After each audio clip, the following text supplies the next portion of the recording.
The first topic we'll be covering in advanced projects is communications. So just a quick rundown of what communications is. It's a pretty generic term, but if you think about any electronics that exist today, there's so many varieties of different electronic devices today, often combined together in these huge systems, and these devices need a standardized way of talking to each other. But if you think about all the different industry needs, all the different specifications that are out there, it can get pretty crazy. So essentially, industry has decided that in order for technology to not become one great big cluster of a mess, essentially, there needs to be some sort of standardization to that communications. So in order for us to have like this mass scale compatibility of different electronics. So why are there so many of them? Well, as I just mentioned, there's a lot of different needs in industry, and they all require different things. Some require that the communications be fast, some require that the communications be reliable, and just a lot of other different specifications that different industries need. Also, some communications require not too much setup on the user's part, so like everything's pre-configured and it just works out of the box. That's another huge factor that goes into communication protocols. Yeah. So, anyways, the dizzying array of different communications protocols out there. Chances are you may have heard of some of these before, you may have heard of none of them before. If you're taking apart your computer, you've probably seen these parallel ports. But yeah, you may have just seen some of these in passing, some of them you've never heard of. But the point is, these are all different communication standards out there, and they're all used in very specific areas, and they all have their pros and cons. So when we talk about communications in general, we can kind of like split them into two very broad categories. Those categories would be serial communications and parallel communications. So parallel is obviously there's uses for both. You can, just from this you can kind of see that parallel you need a lot more wires. There's like these huge bands, and serial you need less, but there's also drawbacks using serial versus parallel. We're getting into more of that stuff later, but just something to think about. Yeah, so as we just talked about, fundamentally, they transmit data in different ways. So as you can see, a serial line is essentially one single communications channel, and you pass bits sequentially through it. Whereas a parallel communications channel is when you have multiple channels, and they're transmitting bits simultaneously. So essentially, your throughput on a parallel communications channel is much higher. Although obviously, that's a lot more wires, so it's a lot more complex. Now, superficially, you might think, parallel communications are obviously the way to go. You can get communications rates to be so much higher. But actually, in practice in industry today, it's actually driving back towards serial communications. And the reason for that is, the most generic reason ever, and that's simply technology has gotten better. Technology has gotten good enough with serial communications that it's fast enough for a lot of the needs that we have today. And kind of considering the fact that it's just good enough already, and it's from a complexity standpoint, it's so much easier to implement.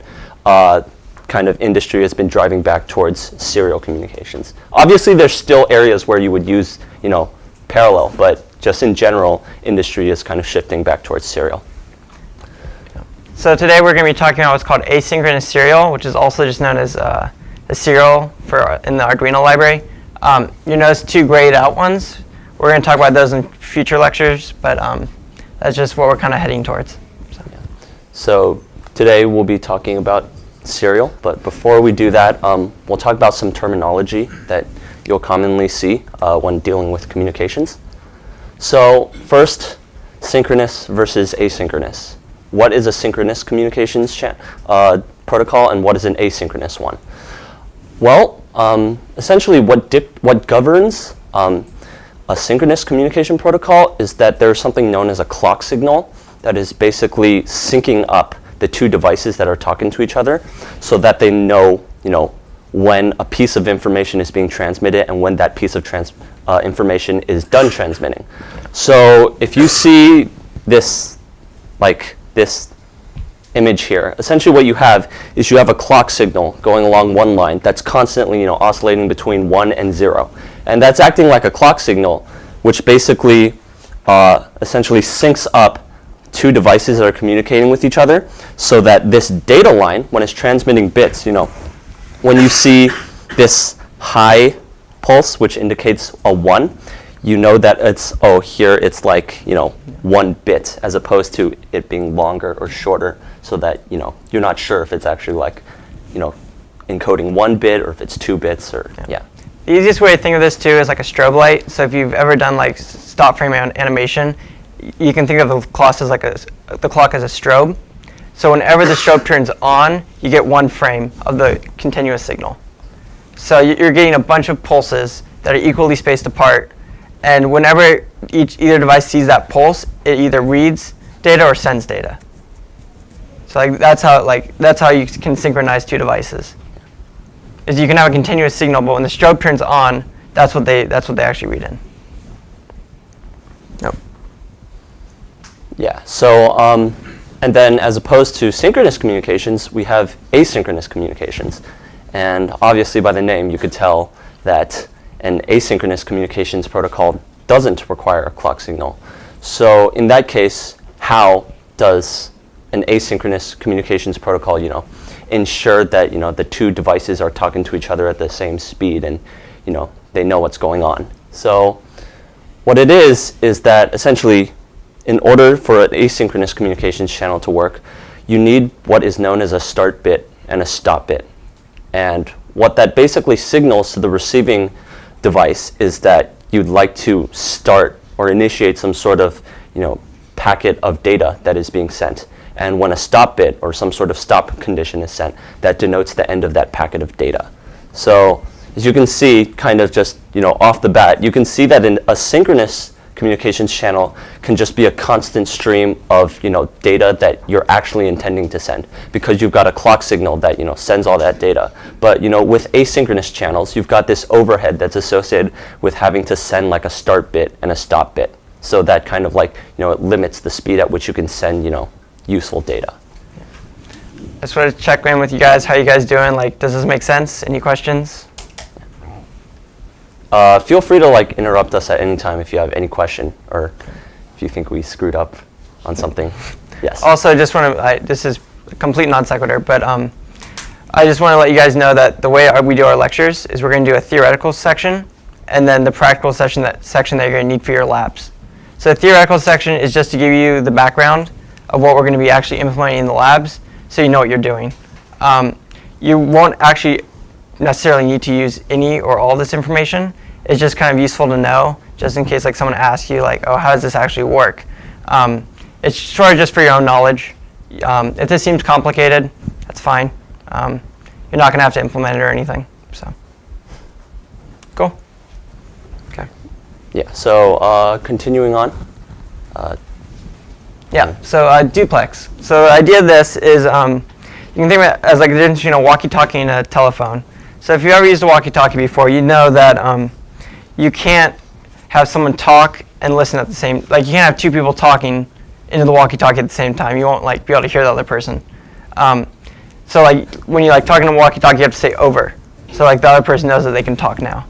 It's not full duplex. So full duplex is when you can send and receive data at the same time. So if you think of, just talking on a conventional phone. Yeah. Yeah. On a cell phone, you can listen to someone and interrupt them at the same time if you want to. Yeah. So that will kind of play into our discussion of different communications channels later, in that you can characterize various communications channels as being, either half duplex or full duplex or even simplex, which is not duplex. Yeah. All right. So next topic, we'll be talking about masters and slaves. So yeah, whoever invented these names had a very not creative imagination. But essentially, the idea of a master device and a slave device, in the context of a communications device, is essentially which one is, responsible for sending data and which one is just listening to the data. So if you think about, this paradigm of, one is basically like the master and one is basically, the slave that is basically responding to what the master does.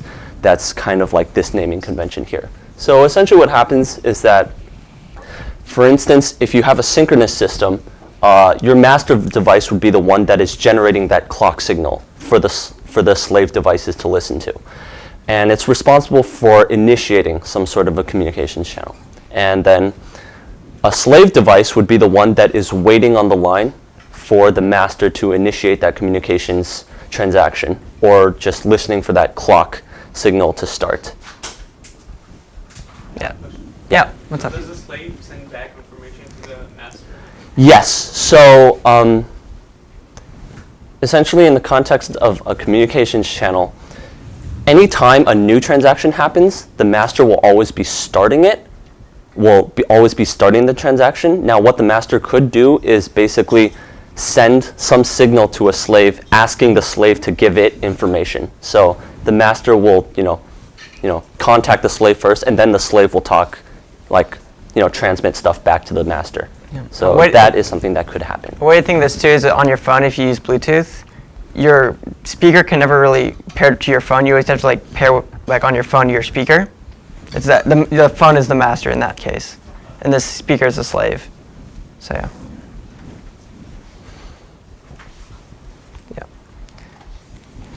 So this is asynchronous serial, which is it's so common they just call it serial. There's a ton of other serial protocols out there, but this one is really commonly used.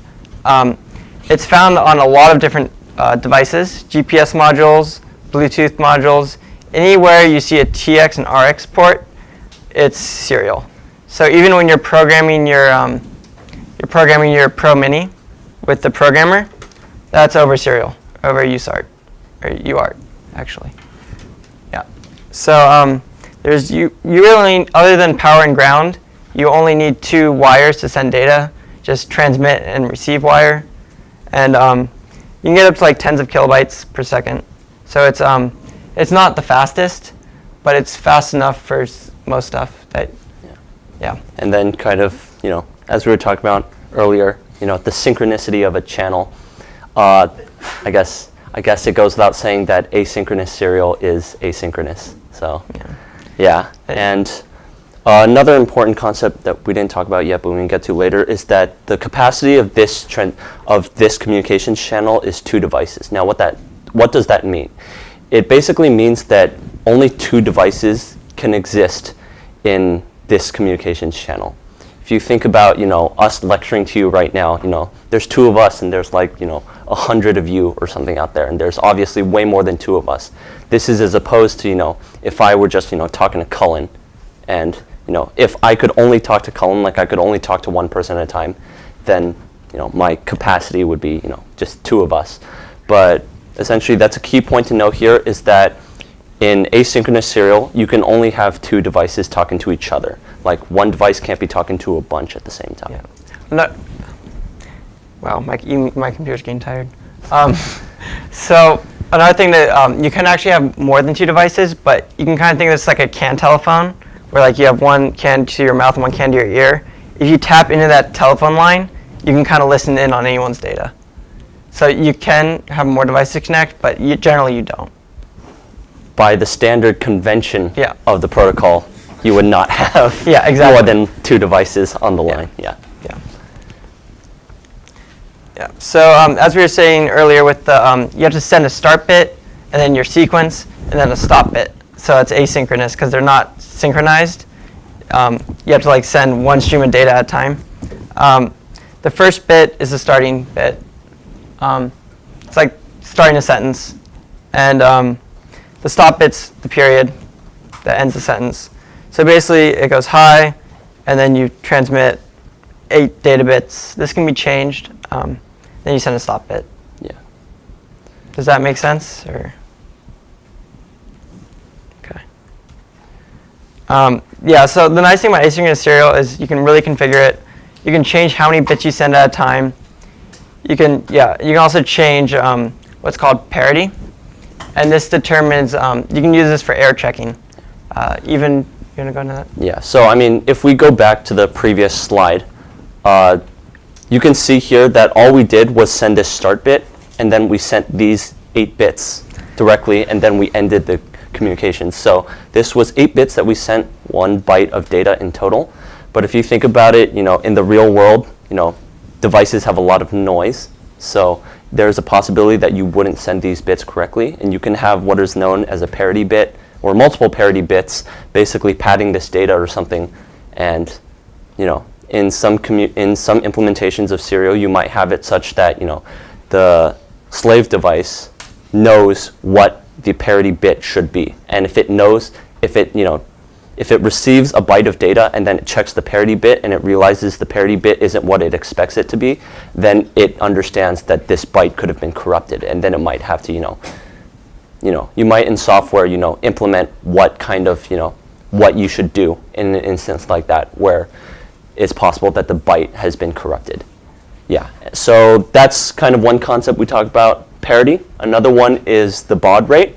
So yeah. What's the difference between baud rate and bit rate? So baud rate, I was actually just about to talk about that. So yeah, so if we go back to the slide, again, another thing that you might see here is that you see a start bit, correct? And then you have all these subsequent bits that are being transmitted. But let's say you have this low signal here, which is actually encoding 2 ones, right? How does your microcontroller actually know that you meant 2 ones here and this isn't just a very slow device that's sending a single 1? I'll give you a hint, it's on his shirt right now. Oh, yeah. Yeah, so essentially the way it deals with this, is that the 2 devices that are communicating, the one sending data and the one receiving data, need to agree on how fast data is being sent to begin with. So as you can see, that's what the baud rate is. If you've ever worked with Arduino before and you ever had to, in your setup, do like serial.begin some arbitrary number, and you ever wondered, why is it that number? Why is it not a number? Well, I mean, that's essentially what this is. You're having your 2 devices, and in your case, when you've been using serial.begin, it's your microcontroller and your computer agreeing on how fast this data is being sent as basically a reciprocal of your baud rate, and that's basically how fast you're sending this data, so you know exactly how long every bit is. This is one of the most important things in the theoretical slides that we're doing today too, is the baud rate. Yeah. It's something that you actually have to put in the Arduino code, with as you were saying in serial.begin. So yeah, if there's one thing to understand, this is definitely one of those things that you need to understand. So to answer your question about the difference between baud rate and bit rate, so bit rate is more of a generic measure of how fast you're transmitting bits, but baud rate is more like a parameter that might be used in this communications protocol that basically determines how fast devices should be expecting that data is being received. Are there any questions on baud rate? Yeah.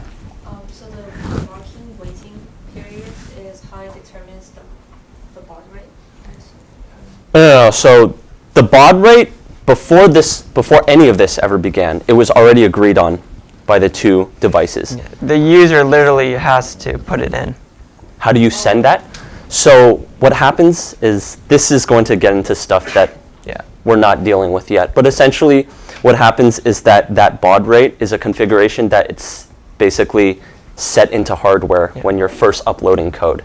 It's set into something known as a register, and then that register, So basically there's in any library that you'd use that has asynchronous, there's an option to set this baud rate, and it's in software. You set it in the software, and then the library would take care of all the hardware stuff. All you need to know right now is that, before you even upload the code, this has been agreed on already. Yep. Is there a drawback in maximizing the baud rate? Because I would assume that faster is better. Yes, that's a good point. So maximizing baud rate, the only drawback is if you're, obviously the faster you're going, the more data you can send. But the problem with that is the faster you're going, the more chance there is for error too. If your clock's, because in reality, we don't really have square pulses. It's nice. It'd be nice to have these, but we don't really have them. We have something that's close to it.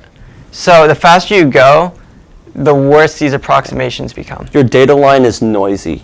These things are not exactly sharp drops. Sometimes they could, trail off a little bit slower or whatever. And if you ever have an instance where this trails off too slow and your baud rate is too quick, then your next, you might be picking up the next bit before that 0 has dropped down to a 1, and then, you've sent wrong data. So those are, the hardware-software trade-offs. Yeah. These are good questions. Any other questions?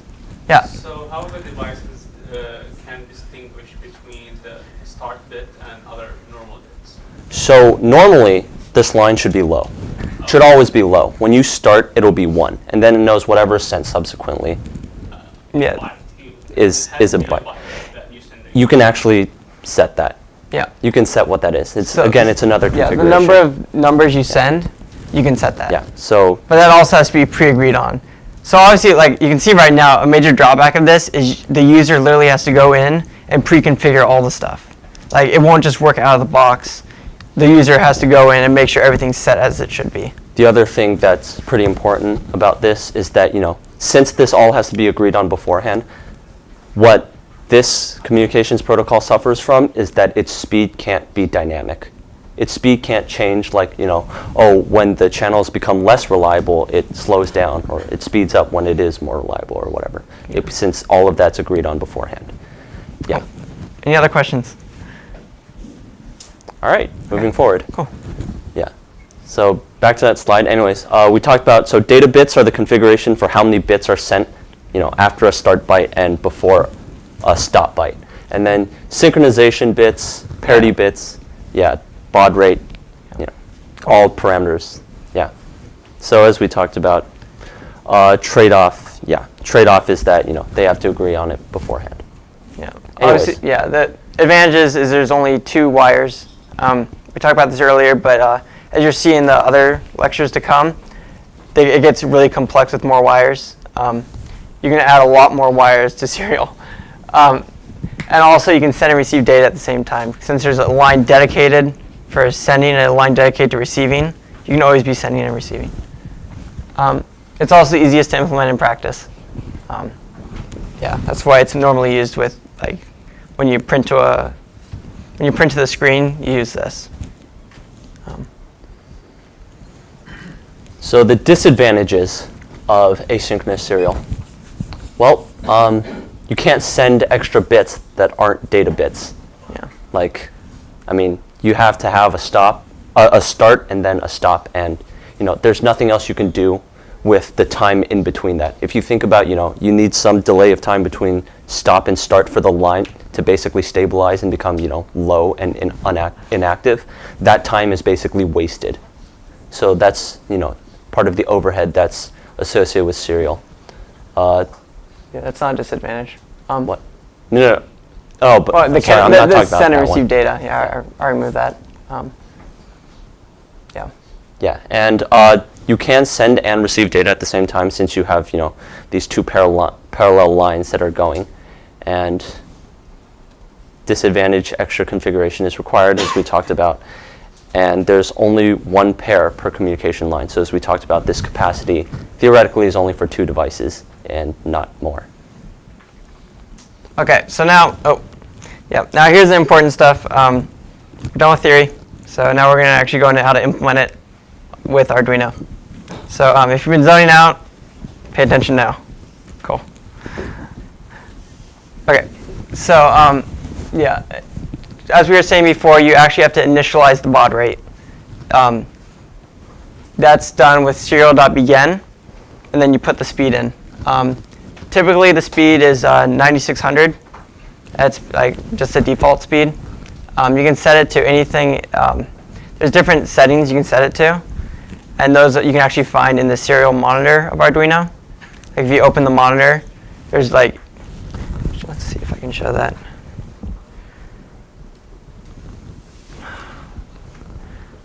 Don't like the new windows. Okay, if you click this, actually have to have a device connected. See if I can show you.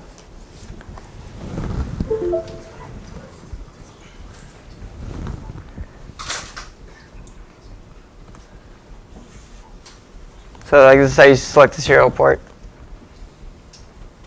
Serial monitor. So down here, you'll notice you can set different baud rates. So you can go all the way down to like 300 baud. I don't know why you'd want to send that slow, but you can. You'd be waiting a long time. Yeah, so 9600 is default, and then you go like, yeah, it goes pretty high.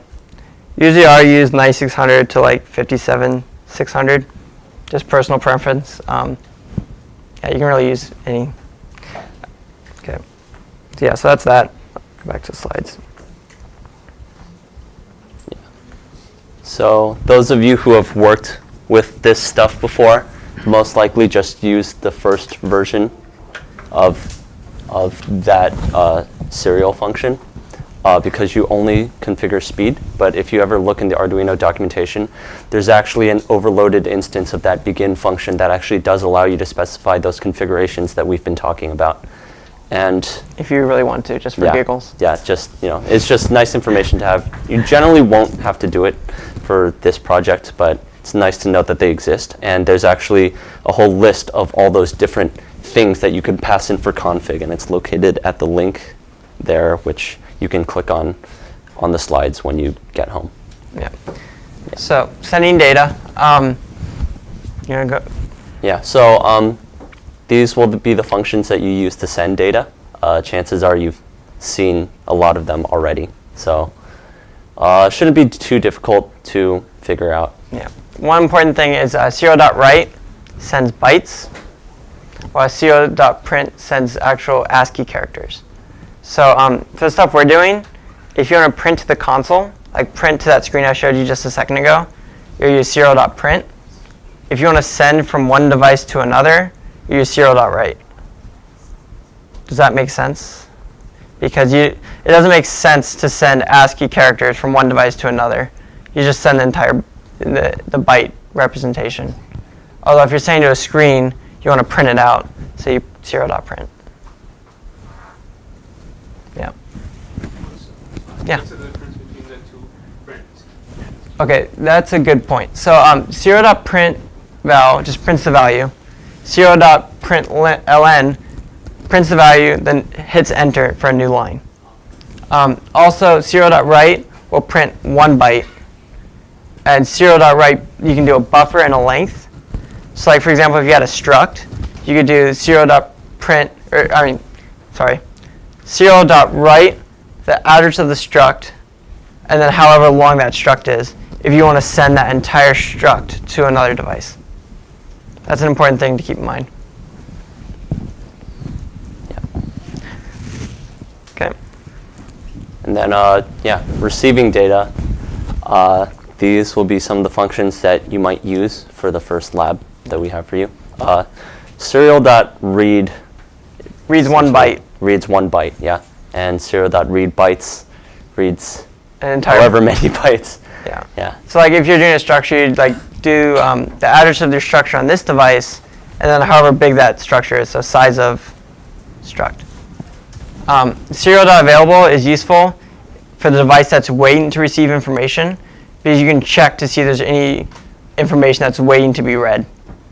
So if you do serial.available, it can actually see if any data has been sent to your device. And also all this information, like a more detailed description, you can just go to this Arduino link if this doesn't make sense to you, and it'll give you descriptions of all the functions. There's more than just this. There's actually a lot of serial functions. Yeah. One device is writing to another, Mhm. and it sends 5 bytes, and the other device only reads one of them. Would it be stacked up and take the oldest one and you, or So that would be the buffer that you're talking about. I mean, essentially, if your buffer is not large enough, it is basically going to lose that information. Or, it can buffer it and then, read it in when it's ready for it. Yeah. Yeah, but you're right. It is in a buffer, and you can actually you can read it all from the buffer if you just do while serial.available. You just keep reading from it until there's no available left, and then that's how you read the entire buffer. Does that make sense to everyone? So it's just a while loop. Just keeps looping through until there's no data left. Any other questions? These are good.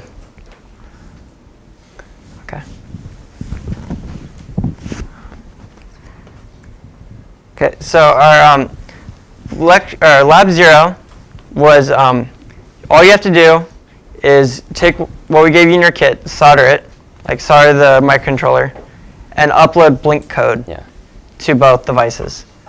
Yeah. So does everyone know what how to get to the Blink code? Raise your hand if you don't. Okay, I will show you then. It's good I asked. Okay, so basically what you do is you open the Arduino. You go to File. That's the error mouse code. File, Examples, and Basics, and then Blink. And then here's your Blink code. You don't have to write any code for this one. Then you go to Tools, and you either select Teensy 3.2 to upload it to the Teensy, or you scroll down to the Pro Mini to select it for the Pro Mini. And then, make sure serial is selected here. And then just click Upload, and then that's how you upload the code. So just make sure you can do, this is just to make sure that you can actually, you know how to do it before you start programming the code. So when you first get your kits, just make sure that you're familiar working with the Teensy. Most of you should be familiar with. The Arduino Pro Mini is a little bit more complicated since it entails having that programmer. So just make sure you're comfortable with that. When you get your kit. So this lab's never due. We're just kind of expecting you to do it on your own time. To do any of the other labs, you kind of need to know how to do it anyway. So there's no really reason to check for it. It's just for your to make sure you know what you're doing. And if you have any questions, we can iron out any problems before the quarter really starts. Yeah, and then after you guys are done figuring that out, then we'll have our first real lab. So who here has played this game for mobile phones before called Space Team? Anyone? Space Team? Some of you? Yeah. Anyway, so essentially the goal of that game is two people are on different phones, and what's happening is that some command will pop up on the first person's screen, and then the second person's got to do that thing on their phone, and they got to do it right in some amount of time, otherwise game over or whatever. And then it basically takes turns doing that. So what we're going to do is we're going to implement that between two microcontrollers communicating via serial. So what we're going to have is essentially something a little bit like Simon Says, in that you're going to have like a series of LEDs on one microcontroller pumping out some sequence that is read by the first player. Then that first player is going to have to like verbally communicate what that pattern is to the second person, and the second person is going to hit it on some buttons that are hooked up to their microcontroller. And then obviously, this serial communications, you got to pass what the right sequence is. You got to implement basically this game functionality. So that's what's going to be our first, real lab. And this is a lot of text here on this slide. So I'll let you guys read it, when we send out the slides. But essentially, we'll be sending out a more formalized spec of this by the end of this week. So be on the lookout for that in the Facebook group. And it's due by next lecture. It's due by next lecture. Not Tuesday, but like the week 4 one. Going to be due in 2 weeks or so. But yeah, definitely don't delay on it. As soon as you get your kits, make sure that you immediately get on figuring out how to get Blink up and running on it, since the Arduino Pro Mini is a little bit different than what most people might be accustomed to. Yeah, if you have any questions with how to program these two, let us know. We will help you. So.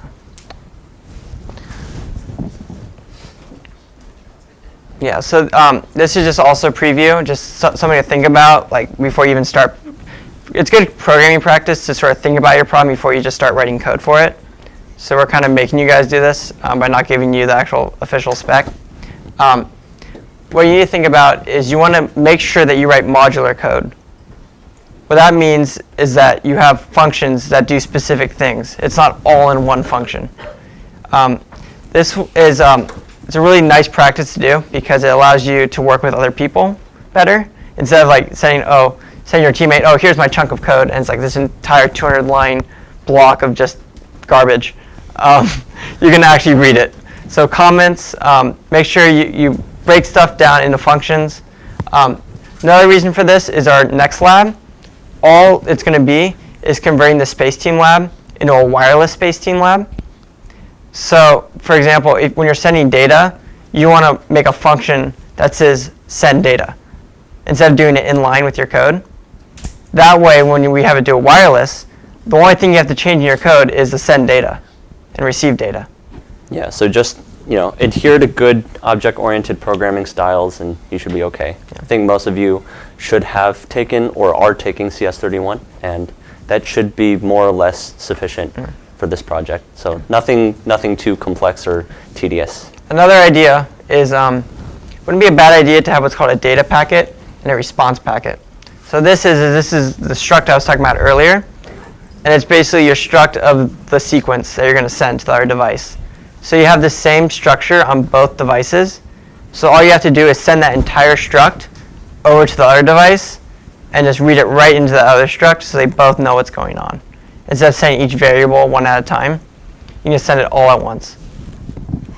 Do you guys know what structs are? Like, raise your hand if you don't know what a struct is. Okay, so structs are, you want to explain what a struct is? Do we need to? Yeah. Okay. Okay, fine. So in C, this is what's called a struct. And the way you can write a struct, let's see if I have an example. Basically what a struct is it's kind of like, I wouldn't really call it a variable. It's not a variable, but you can define an instance. That probably doesn't make sense, right? If you've worked with classes, it's very, very similar. Yeah, it's the same as a C++ class. Not Well, not the same, but okay. It's not the same as a C++ class, but it's similar. So basically what you do is you write the word struct and then the name of your struct. So in this case, it's called IMU data. Then inside that struct, you use two curly braces, so these two right here, and we can define integers. So these are just variables for numbers. So this is an x, y, and z. So that's just three variables I can call from this structure. Just think of it as a way to package your variables. If you've ever worked with files on a computer before, like a zip file or a RAR or whatever, some sort of archive, you can put a bunch of files into that archive and then just send that zip file as a single file, as opposed to having to send all your files individually. So just think of it that way, as a struct enables you to package a bunch of variables together, and then you can treat that struct as a single variable. Yeah. Okay, this is a very important point because if you guys don't pay attention to this, you will run into this later. And basically the problem is that a double on a Teensy is not the same size as a double on an Arduino. So if you've ever, if you're used to, just using the data type int or the data type doubler or whatever on, any microcontroller you're used to programming, it's actually very much architecture specific. So the size of a double is going to depend on whether you're on an 8-bit architecture or you're on a 16-bit architecture or whatever. So kind of to eliminate that, variance between microcontrollers, you should be using a standardized set of data types that are kind of uniform across all microcontrollers for the C programming language, and that is in this case for an unsigned 16-bit is basically known as uint16_t. So if you want to declare an unsigned 16-bit integer that is going to be an unsigned 16-bit integer on a 8-bit system or any other bit system or whatever, make sure you declare it in that way. Yeah. If you guys don't understand this, just message me and I will explain it more.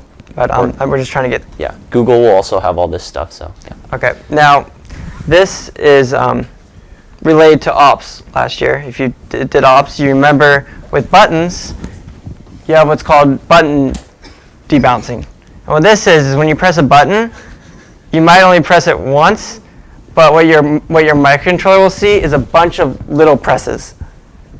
So it will, you press it down once, but because it doesn't fully press down inside the internals of the hardware, it will actually flicker. And every single time it flickers, there's a possibility that your microcontroller will register as a button click. That means that if you press a button once, your microcontroller might think you pressed it 30 times. So obviously this isn't good. There's 2 ways to the solution. The way we taught you in ops was what's called software debouncing. So basically what you do is you only measure one, and then you sort of wait a certain period before you register another one. That's the software side of it. Does that make sense? Does that not make sense to anyone? Okay, so there's also a way to do it with hardware. And the way to do it with hardware is using a capacitor. So a capacitor acts like a filter, in a way. And you charge up the capacitor, and then you slowly drain it, so you don't see any of these flickers. So what I did was, this is without the debouncing capacitor. And when you add a capacitor in, you see it drains. So you only register one button click. And that's how you do it with hardware. If you've taken E10, you can get into how to calculate this. We're not going to do that for this purposes, but Essentially, just think of it as a way of removing all these flickers and stuff. Yep. and that's pretty much the circuit to do it with hardware. Yeah. So basically, these are the resources if you want to learn more about Serial. Yeah, anyone have any questions? Like, we really appreciate feedback. So, okay.